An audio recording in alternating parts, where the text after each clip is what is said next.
आई तुळजाई, माझ्या सासूबाईंचे असे हाल करू नकोस ग. अगं त्यांची नात अजून जिद्दी आहे, पण ती कामिनी आणि तिची लेक माझ्या पोरीच्या माग लागल्यात. त्यासनी जर का कळलं का कमळे माझी पोरगी आहे, महाजनांची लेख आहे, तर ते तिच्या संगत काय करतील ना याचा मी विचार बी नाही करू शकत.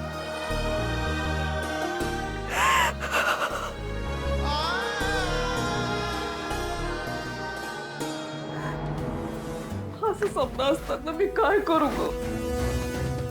कुठे जाऊ, कसं सांगू ते असते मला काय बी कळना झाले. मला मार्ग दाखव ग आई, काहीतरी उपाय कर.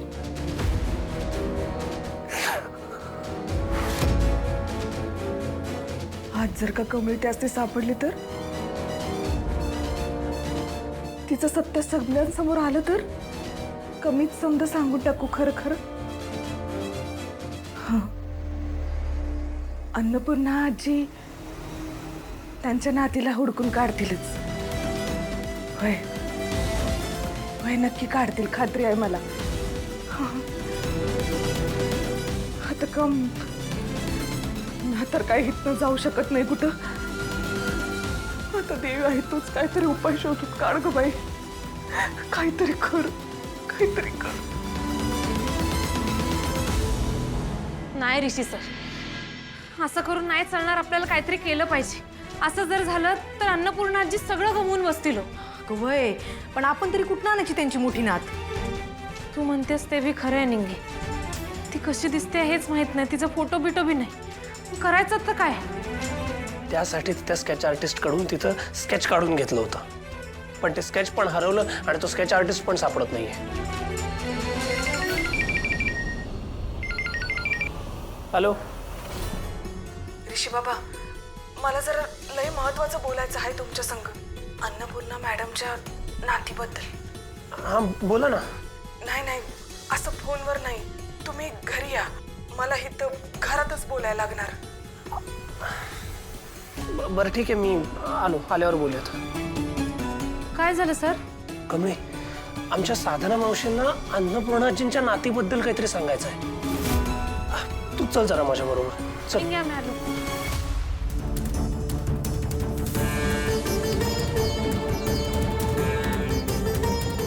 जर मी समजा सांगितलं तर मग नंतर त्याचं काय काय परिणाम होतील?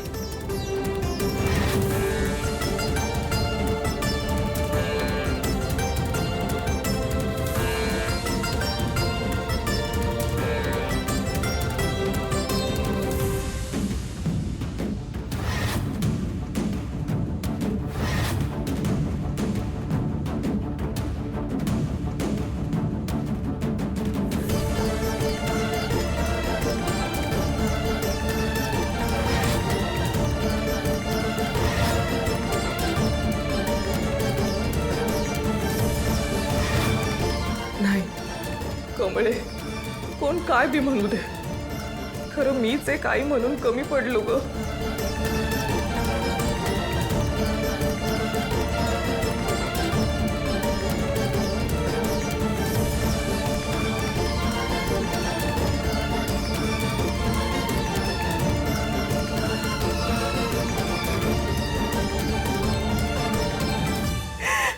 कमळे बाळा, खरं मी एक आई म्हणून कमी पडलो ग. खरं आता तुझ्या हक्काचं जे जे आहे ना ते समजा तुला मिळावं एवढंच मला वाटतं. बघ,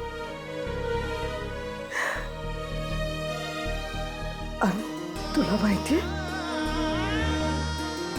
म्हणूनच आज मी ऋषीला तुझा ह्यो फोटो दाखवणार आहे आणि त्याला समजा खरं खरं सांगून टाकणार आहे. माझी खात्री आहे तो तुला नक्की हुडकून काढेल आणि तुला तुझ्या अन्नपूर्णा आजींच्या समोर आणून उभं करेल. मग त्यासनी बी लय बरं वाटेल. त्या बऱ्या होतील.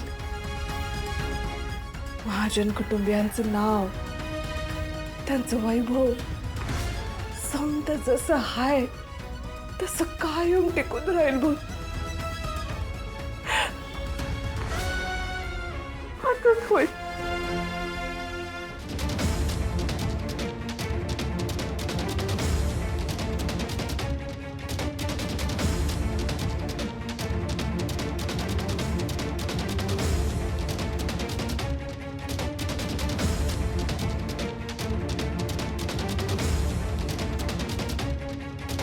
काय ग, काय झालं? सर, मी घरात आलेलं नयनतारा मॅडमना नाही आवडणार. कमळे, आत्ता नको या सगळ्याचा विचार करू. आई काही नाही म्हणणार. चल. सर, खरंच नको. कमळे, अन्नपूर्णा आजींच्या नातीबद्दल साधना मावशींना बोलायचंय म्हणून आलो ना आपण. तू नको टेन्शन घेऊ. Trust me. आई काही नाही बोलणार. चल.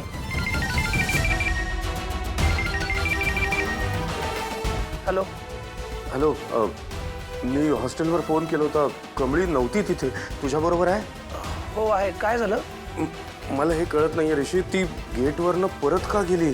इथे आईची तब्येत इतकी बिघडत चालली आहे. तू पाठव ना कमळीला इथे. कमळीला पाहून कदाचित आईला बरं वाटेल रे. काका, काय झालंय? काही प्रॉब्लेम झालाय का? त्या सिरियस आहेत का खूप? ऋषी, आत्ता मला काहीच विचारू नकोस. मी काहीच नाही सांगू शकणार. बस कमळीला लवकरात लवकर इथे पाठव प्लीज. बरं बरं, ठीक आहे. थँक्यू. काय झालं? राजन काकांचा फोन होता. अन्नपूर्णा आजींची तब्येत खूप बिघडली आहे, तर त्यांनी तुला बोलवलंय.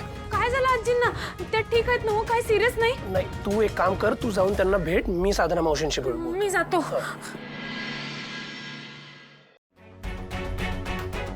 साधना मावशी, साधना मावशी. ऋषी, बरं झालं तू आलास. मी आता तुला फोनच करणार होते. साधना मावशी कुठे आहे? असतील ना. ऐक ना, आपण महाजनांकडे जाऊन येऊ. अन्नपूर्णा त्यांची तब्येत जरा खराब आहे. मला भेटायचं आहे त्यांना. जाऊ आपण. मला फक्त एकदा साधना मावशींना भेटू दे. अरे भेटशील ना. आपण ताईंकडे जाऊन येऊ. मला काळजी वाटते त्यांची. आई आई, त्या आजारी आहेत मला माहिती आहे. आपण जाऊयात. मला आता साधना ताईंना भेटणं खूप इम्पॉर्टंट आहे. त्यांना काहीतरी महत्त्वाचं बोलायचं आहे माझ्याशी. तू आवरून घे, मग निघू आपण. हो का? बरं ठीक आहे, पण पटकन बोला.